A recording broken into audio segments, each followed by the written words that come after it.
Galera, estamos aqui de novo mais uma vez e hoje é um dia muito legal. Estamos muito contentes porque a gente está terminando mais um livro da Bíblia, então que bacana que essa nossa ideia, esses nossos encontros estão dando certo, estão sendo tão legais. E vamos terminar o livro de 1 Timóteo, hoje nós chegamos ao capítulo 6. Eu vou começar a apresentar aqui para a gente conseguir fazer de uma forma assim, bem sucinta para a gente poder compartilhar bastante depois, porque eu sei que vocês querem. Tão louco para compartilhar um monte de coisa, tão louco para falar um monte sobre esse livro, de como vocês gostaram, né? Então, beleza. 1 Timóteo, capítulo 6. Recapitulando aquilo que já vimos, capítulo 1 a gente viu sobre a principal coisa ruim que estava acontecendo lá na igreja de Éfeso, falsas doutrinas. A gente viu a confusão que estavam fazendo em relação à lei, ao uso dela, e como a salvação deve ser para todos, para os gentios também. Capítulo 2 a gente viu sobre oração, sobre a importância de orar pelas autoridades, as instruções para os homens, para as mulheres dentro da igreja. Capítulo 3 a gente viu sobre as características dos pastores, dos diáconos, sobre a grande responsabilidade que eles têm, né? No capítulo 4 a gente viu sobre a apostasia, que é a questão do abandono da fé, e como era importante para Timóteo, diante disso, exercitar-se na piedade, né? Exercitar-se no evangelho, buscar cada vez mais de Deus, praticar o ensino na igreja, o falar da palavra. E o capítulo 5 que a gente viu ontem, né, foi várias instruções para os diferentes grupos ali que tem dentro da igreja, né, como tratar os mais velhos, a questão das viúvas e o auxílio que a igreja daria a elas, e também aos presbíteros, várias coisas que eles deveriam exercer, várias, como é que eu posso dizer, responsabilidades que eles tinham. Então, beleza, começando agora a nossa leitura. Os senhores e os servos. Todos os servos que estão debaixo de jugo considerem dignos de toda a honra o próprio Senhor, para que o nome de Deus e a doutrina não sejam difamados. Mais uma vez aqui a importância, né, de dar um bom testemunho ao mundo, né, à igreja. Né. Também os que têm senhor crente não o tratem com desrespeito porque é irmão. Né? Não é só porque ele é crente também que eu não vou trabalhar tanto assim, né? Estamos de boa um com o outro, né? Pelo contrário, trabalhem ainda mais, pois ele que partilha do seu bom serviço é crente e amado, né? Então essa questão de como era a escravidão, né? Vocês já viram com o Henrique na carta de Efésios, né? Não é a mesma coisa dessa escravidão que a gente vê nos filmes americana, né? Era um jeito diferente que isso acontecia lá no primeiro século, muito visto como normalidade, né? Em que existia a questão deles receberem um valor e poderem comprar a sua liberdade também.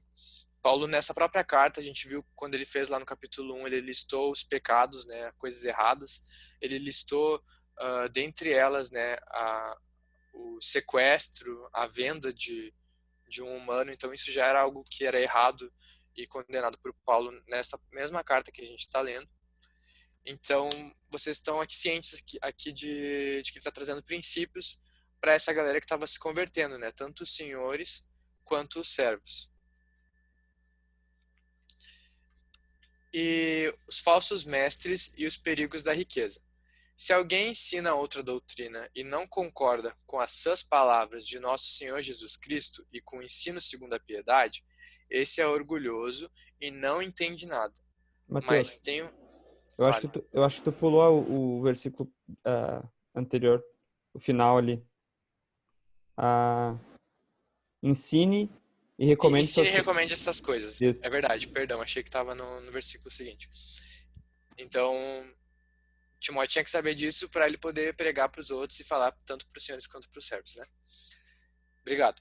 Uh, os falsos mestres e os perigos da riqueza. Se alguém ensina outra doutrina e não concorda com as sãs palavras de nosso Senhor Jesus Cristo e com o ensino segundo a piedade, piedade mais uma vez usada, né, segundo o Evangelho, esse é orgulhoso e não entende nada, mas tem um desejo doentio por discussões e brigas a respeito de palavras. É daí que nasce a inveja, a provocação, as difamações, as suspeitas malignas. Então aqui tá bem claro, né, a questão de essas pessoas que estão indo contra a palavra de Deus e estão pregando outras coisas, estão deturpando aquilo que é bom, essas pessoas não entenderam nada. né? Aquela coisa que a gente já conversou em outros encontros, né? Como é que tu vai querer discutir com uma pessoa que nem entendeu, não conheceu a verdade ainda, não conheceu a Cristo? Desse coração que tá vindo todos esses enganos, é de onde tá vindo também o desejo doentio por discussões, brigas. São pessoas que não conheceram a verdade, tanto é que não percebem os maus, as consequências que as coisas estão causando, né? Pelo contrário, ainda gostam dessas coisas, encontram prazer nessas coisas.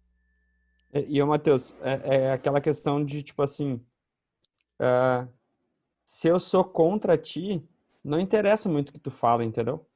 Eu vou usar qualquer coisa que tu fale para distorcer e para eu brigar contigo, entendeu? A ideia de Paulo, quando ele bota assim, isso são discussões a respeito de palavras, é que nem quando a gente vê o STF julgar uma causa, né? Todos os juízes estão lendo o mesmo dispositivo e cada um puxa pro seu lado. Tipo, a verdade do evangelho está revelada. Só que o cara lê e distorce porque não interessa mais o que está escrito, entendeu? Interessa a posição que eu tomei e eu vou discutir por cima disso. E vou até o fim e Isso. vou, entendeu?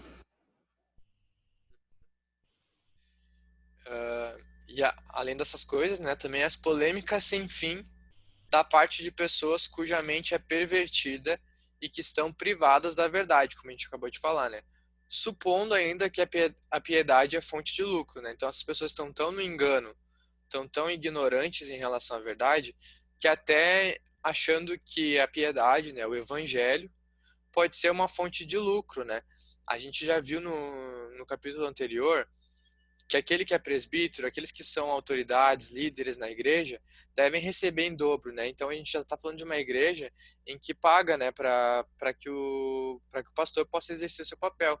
Então essas pessoas estão querendo trazer mandamentos novos, exercer uma figura de autoridade, muitas dessas com interesse de assumir cargos dentro da igreja, muitas dessas por interesses até por dinheiro, algo que continua super atual nos dias de hoje, né? Muitas vezes como crentes a gente sofre preconceito, falando muitos que a gente usa a fé como uma forma de ganhar dinheiro, mas aqui na própria palavra é condenável isso, né? 6. De fato, grande fonte de lucro é a piedade com contentamento, porque nada trouxemos para o mundo, nem coisa alguma poderemos levar dele. Tendo sustento e com que nos vestir, estejamos contentes. Então Paulo está dizendo, de fato, conhecer a Cristo, né, conhecer, viver ali na piedade, é uma fonte de lucro, assim. Na verdade, o que é o nosso lucro é porque a gente começa a ter o contentamento. O que é o contentamento? Não é quando a gente ouve essa palavra, né, a gente está acostumado a associar ela com mediocridade, né, com se acostumar com alguma coisa. Mas contentamento vem da palavra do contente, né, que é de estar contente, satisfeito com aquilo que se tem. E esse que é o nosso verdadeiro lucro, né? Porque nada trouxemos para o mundo, nem nada podemos levar dele, né? A gente tendo o mínimo, a gente tendo que se vestir, a gente tendo que comer, já é motivo para a gente estar contente. A gente já, por conhecer a Cristo, a gente já consegue encontrar alegria mesmo tendo muito pouco, né? Ele não está incentivando a gente a ter pouco, né? Mas ele está falando que mesmo em situações em que a gente tem pouco, a gente pode sentir o contentamento e estar contente. E mais para frente ele vai continuar falando sobre dinheiro e etc. Que a gente vai ver, tá? 9. Mas os que querem ficar ricos caem em tentação, em armadilhas e em muitos desejos insensatos e nocivos que levam as pessoas a se afundar na ruína e na perdição. Porque o amor ao dinheiro é a raiz de todos os males, e alguns nessa cobiça se desviaram da fé e atormentaram a si mesmo com muitas dores, né? Então, o que ele está dizendo aqui? Ele não está condenando quem é rico, ele não está condenando a gente querer adquirir bens materiais, né? Mas aqueles que querem ficar ricos, aqueles que têm isso como prioridade em sua vida. É isso que ele está condenando, né? Porque as pessoas têm uma tendência maior a cair em tentação. É algo que todo mundo tem ciência, né? Quando tu tem a busca por dinheiro como algo muito forte em ti, tu vai sofrer várias tentações diferentes para tu conseguir isso de forma mais rápida e etc. Sem contar que o dinheiro está atrelado também a tentações e muitos desejos insensatos e nocivos, como ele diz aqui no versículo, né? O tu ter dinheiro te leva a ter pensamentos pecaminosos em diversas áreas, né? Tanto ao fato de tu ter mais acesso à luxúria, sei lá, à gula, à preguiça de não precisar trabalhar, quanto, meu Deus, o dinheiro que provoca guerras, né, em busca disso, tanta soberba, o se achar melhor. Então, o dinheiro pode trazer muitas dessas consequências. Tanto é que se fala tanto de dinheiro dentro da Bíblia porque se tem essa ciência de que ele, ao mesmo tempo que ele é bom, é bênção ter dinheiro e tu pode fazer coisas maravilhosas com ele, ele também pode levar alguém à perdição, né? Então a importância de se falar disso, né? Ainda mais aqui na igreja de Éfeso, que lembra que lá no início, lá quando a gente viu o contexto, né, a introdução, a gente viu que ele era um baita de um ponto ali comercial, né? Então ali tinha muita questão da riqueza, tinha muita gente rica e muitas pessoas ricas estavam se convertendo. Então ele traz esses pontos sabendo do público que com que Timóteo estava lidando e o público que leria essa carta depois, né? Porque Paulo não, Timóteo leria essa carta à igreja, né? Que leva as pessoas a afundar na ruína, na perdição, porque é a raiz de todos os males, né? Nesse sentido, né? De que o dinheiro traz diversas tentações e pode trazer diversos pecados, tá? Mas não está condenando, mais uma vez, a questão de ter dinheiro. Até porque muitos personagens bíblicos que a gente conhece eram ricos, né? José, Abraão, E até, Jó, sei lá. e até, né, Matheus, ele bota que não é o dinheiro a raiz de todos os males, né? Mas o amor ao dinheiro. Amor ao dinheiro. É. Boa. E como tu falou ali do contentamento, na NAA eles trazem referência cruzada com Provérbios. Eu não lembrava desse versículo. Diz assim, ó, Provérbios 30, verso 8, tá? Afasta de mim a falsidade e a mentira. Não me des nem a pobreza, nem a riqueza. Dá-me o pão que for necessário. Parece a oração do Pai Nosso. Para não acontecer que eu estando farto te negue e diga quem é o Senhor, né? Se o cara tá rico, ele vai questionar quem é Deus, porque ele vai olhar para o mérito. Sim. Ou que eu esteja empobrecido e venha furtar e profanar o nome de Deus. Então ele coloca o rico. Eu gosto bastante desse versículo também, que quando eu li o livro de Provérbios, né, todo ele, foi um dos versículos que mais me chamou a atenção, tanto que no devocional do meu grupo de crescimento eu levei ele também. Acho que a gente falou ontem, né? Não faça o presbítero, o pastor, o bispo rico e não faça ele pobre. Que seja uma coisa equilibrada, vamos dizer assim, né? Muito interessante isso. Isso, total. E esse equilíbrio é diferente para cada um, né? Uhum. Tem gente que pode ganhar só um pouquinho, só um aumento de salário e, meu Deus, já sai na rua com o nariz empinado, né? Então, que a nossa oração seja essa, né? Que confiar que Deus tem o melhor para nós e confiar naquilo que Ele tem. Deus, eu quero ganhar, mas não me deixa ganhar aquilo que possa me afastar de Ti, né? E a consequência desse amor ao dinheiro é tormento, tanto nessa vida, né? Com muitas dores, que é a questão de trás, meu Deus, pode destruir famílias, destruir lares e trazer diversas coisas, né? Como se desviar da fé, como o exemplo que o Henrique trouxe. Tá? O bom combate da fé. 11. Mas você, homem de Deus, e agora tá falando para Timóteo, né? Falando homem de Deus, né? Que é para lembrar da autoridade que ele tem, como ele tá ali como um enviado de Deus. Fuja de tudo isso. Siga a justiça, a piedade, a fé, o amor, a perseverança, a mansidão. Várias coisas assim completamente diferentes das coisas que Paulo citava como características dos falsos mestres lá nos primeiros capítulos. Então ele está aqui trazendo um contraste de que Timóteo tem que ser o diferente, tem que fazer diferença ali no lugar onde ele está. Combata o bom combate da fé, que a gente já viu sobre isso, né, em outro capítulo também. Combater o bom combate.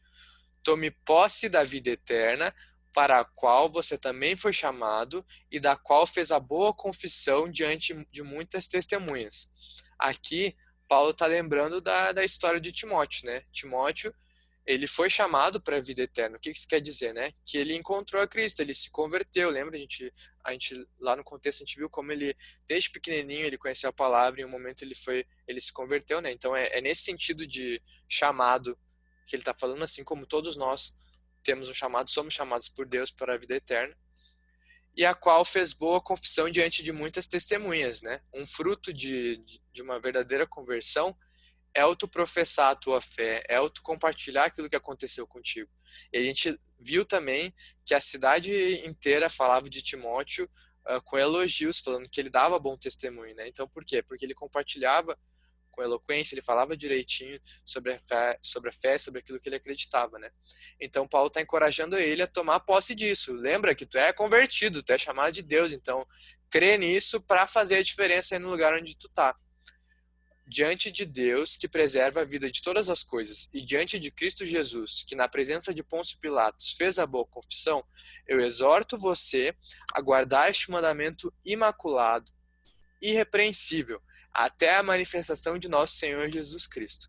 Quando eu li esse texto aqui, eu me embolei todo, eu fiquei, Senhor Jesus, o que é isso aí? Mas vamos por partes, vamos aos pouquinhos para todos entender também. Aqui ele começa trazendo a autoridade, né? Diante de Deus e diante de Jesus Cristo, eu quero te falar um negócio, vou te pedir um negócio. Então ele está invocando ali Deus, falando que ó, a gente está na presença de Deus e de Jesus Cristo, e é nessa autoridade, é diante deles, que eu vou te pedir uma coisa muito importante. É nesse sentido que ele está falando, tá? Deus que preserva a vida de todas as coisas, né? De Deus vem a vida de todos nós e de toda a criação. É esse Deus que ele está falando. E diante de Cristo Jesus, que na presença de Pôncio Pilatos, fez a boa confissão. Aqui ele está dizendo que é o Jesus Cristo que lá, quando ele foi confrontado lá por Pilatos, ele não negou a fé, ele revelou que ele era o Messias, né? Ele falou, ele deixou claro, né? Qual que era a missão dele. Então, diante desse nosso Jesus, que é o Filho de Deus, e que lá ele já nos deu um exemplo de como nós devemos fazer a coisa certa diante dos homens, né? Usando o exemplo de Jesus também, eu exorto você agora, Timóteo, agora você que eu estou pedindo, diante dessas pessoas aí, o cara criador de tudo e o cara nosso exemplo, a guardar este mandato é o evangelho, né? Guardar essa palavra imaculada no sentido de não mexida, não alterada, porque o que a gente viu é o que mais tinha era alterações, mais tinha era heresias. Então o desafio a Timóteo é guardar essa palavra imaculada, irrepreensível, né? Até a manifestação de nosso Senhor Jesus Cristo, né? Manifestação do nosso Senhor Jesus Cristo é até a volta de Cristo, até que ele venha, que você continue essa missão.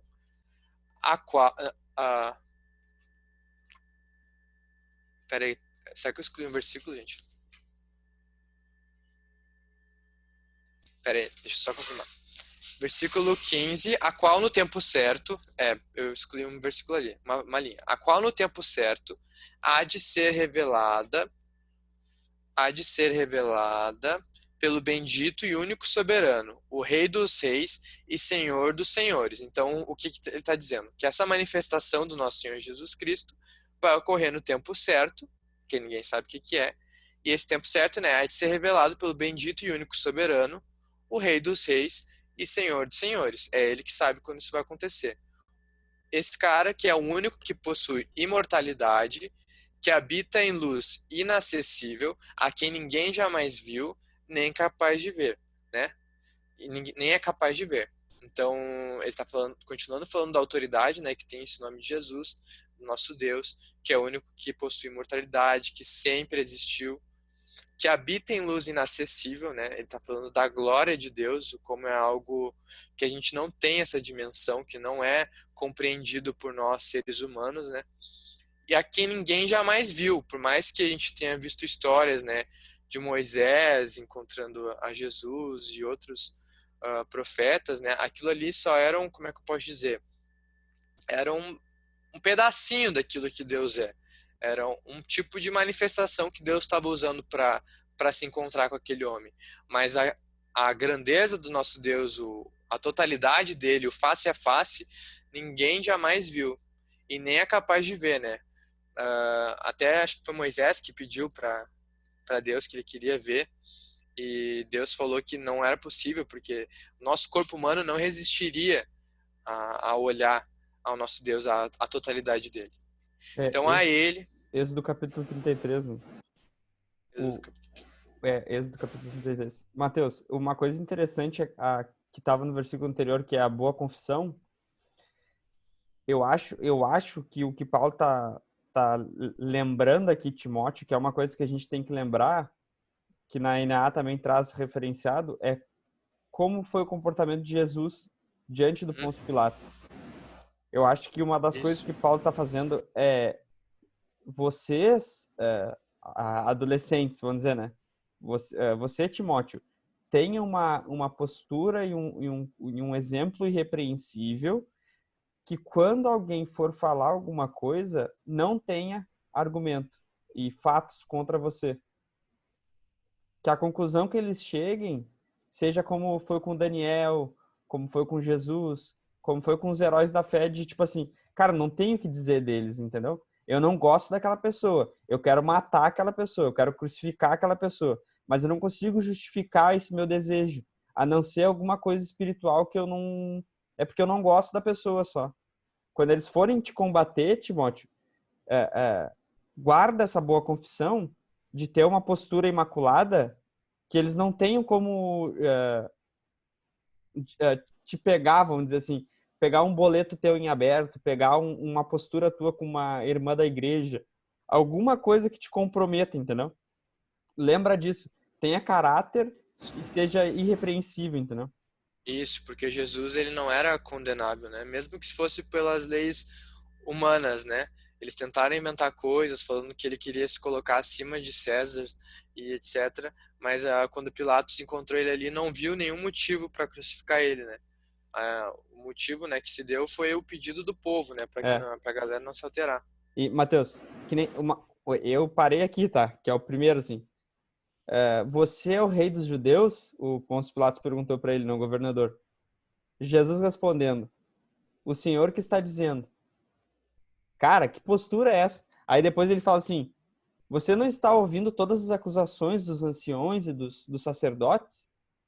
Mas Jesus não respondeu nenhuma palavra a ponto de o governador ficar muito admirado. Tipo, eu acho que Paulo está dizendo assim, Timóteo, lembra do nosso Senhor Jesus e tem uma postura que não discute bobagem, que sabe qual que é o objetivo, qual que é o alvo e não fica perdendo tempo com coisa que não tipo, Isso. é coisa inútil, entendeu? Tipo, ele tava falando, eu vou te fazer um pedido agora, na presença de Deus que criou todas as coisas e de Jesus que já nos deu esse exemplo de como fazer isso. O cara que tem autoridade para falar. Tá. A ele, né, no final ali, toda a ele a honra e poder eterno. Amém. Que eu não vou falar nada sobre essa parte aqui. De boa, né? Agora, os ricos. Mais uma vez ele vai falar sobre a questão do dinheiro, né?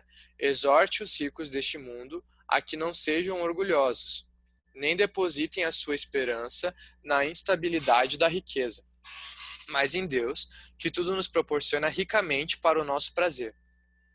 Que eles façam o bem, sejam ricos em boas obras, generosos em dar e prontos a repartir. Então aqui ele está falando, ó, não tô condenando os ricos. Eu estou falando essas coisas, né, do perigo, dos prazeres que o dinheiro pode trazer, as tentações que ele traz, porque eu sei que tem um monte de convertido, um monte de crente nessa igreja que é rico, né, que ganha muito dinheiro. Então que estes façam o bem, sejam ricos também em boas obras, né, não só em números, em dinheiro. Generosos em dar e prontos a repartir, ajuntando para si mesmos um tesouro que é sólido fundamento para o futuro, né?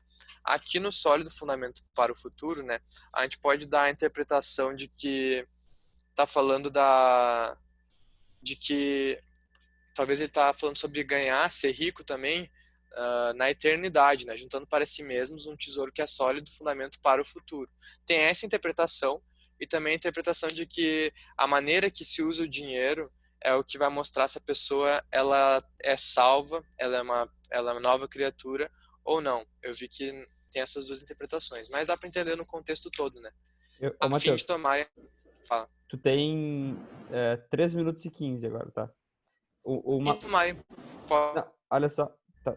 Tá travando. Olha só essa parte da instabilidade da riqueza, tá? Não sei se vocês vão conseguir ver. Esse quadradinho aqui, ó. Hoje eu vi essa reportagem dizendo que a Zoom, a empresa que nós estamos usando, ela tá valendo cerca de 50 bilhões. E todas as companhias aéreas mais fortes não chegam a 50 bilhões. Que loucura, né? Por causa da reviravolta da pandemia. Sim. A riqueza não é estável. A riqueza é instável. É o que está escrito ali, ó. Instabilidade da riqueza. Hoje a Netflix está dominando. Amanhã ela já não está mais. Entendeu? O nosso Deus que é estável. O resto é tudo instável. Exatamente. Legal esse exemplo que o Henrique trouxe. E diante de tudo isso, né, chegamos ao final da carta, em que Paulo vai encerrar. E você, ó Timóteo, guarde o que lhe foi confiado, evitando os falatórios inúteis e profanos, e as contradições daquilo que falsamente chamam de conhecimento, pois alguns professando se desviaram da fé. Então aqui ele encerra, né, essa carta já deixando bem claro, né, aquilo que a gente já tinha visto desde o início lá no contexto do livro, né, que o principal foco é acabar com as falsas doutrinas que estavam acontecendo ali. Então, esse era o papel principal, essa era a missão, esse era o combate que Timóteo estava ali para enfrentar. Então, bênção, a graça esteja com vocês. Terminamos, gente. Que legal. Eu acho que aquela parte ali do contradições daquilo que falsamente chamam de conhecimento, pois alguns professando se desviaram da fé. Eu acho muito interessante essa questão de, tipo assim, a pessoa vem te falar uma coisa, mas não tá muito... não tá batendo com, tipo, tá, mas onde que tá o amor de Deus? Tá, mas onde que tá a misericórdia? Mas onde que... Sabe, as coisas... O mais grosso do evangelho, tu não consegue perceber e a pessoa tá te dando um nó, um desdobres que tu fica assim, tá, mas e a essência, tu tá mudando a essência. Ele fala, o Paulo tá falando, cara, evita esses falatórios, evita coisa inútil. Se não vem com o conhecimento da verdade, é, é falta de Falso. conhecimento. É, falta de conhecimento. Eu fico pensando em Paulo, como que era Paulo reagindo a essas coisas cara a cara, entendeu? Devia ser Sim. uma coisa muito linda de ver. Acho que dava uns cortes, assim, tipo, vamos acabar com isso, que isso aí é besteira, isso aí é tudo falso, gente. Vocês É, não são nem convertidos, o que vocês estão falando? é. Vai cair daqui a pouco. Vamos tirar o Tá, print no outro, tá? tá bom.